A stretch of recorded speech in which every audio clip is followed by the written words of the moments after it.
image caption: Unionists are sceptical Irish border trade harmonisation may be the thin end of an Irish unity wedge. Last Friday, European Council President Donald Tusk visited Dublin and told British politicians that, whether they liked it or not, the key to the UK's future after Brexit lay in Dublin.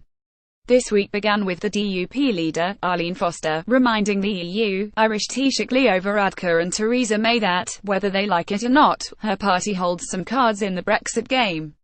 The DUP says it never assented to any of the wording which leaked out of the Brexit discussions, whether it be no regulatory divergence across the island of Ireland after Brexit or continued regulatory alignment.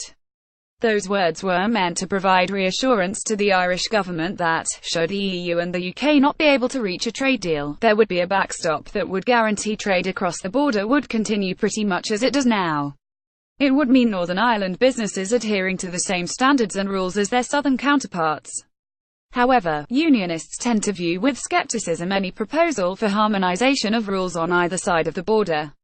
They are concerned such an approach may be the thin end of a wedge towards Irish unity.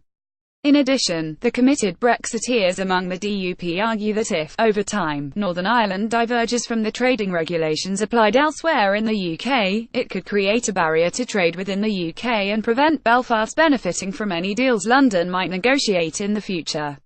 Show of strength perhaps. If the parliamentary arithmetic had been different, the Prime Minister might have pushed ahead and signed a deal with the EU against the DUP's wishes. But Theresa May needs the DUP's backing at Westminster. If she had ignored their concerns, there's little doubt that the party's 10 MPs would have sat on their hands and not supported the Conservatives in important votes on the EU withdrawal bill this week. Government negotiators have 10 days until the full European summit to try to placate the DUP and make progress towards the Holy Grail of Phase 2 trade talks.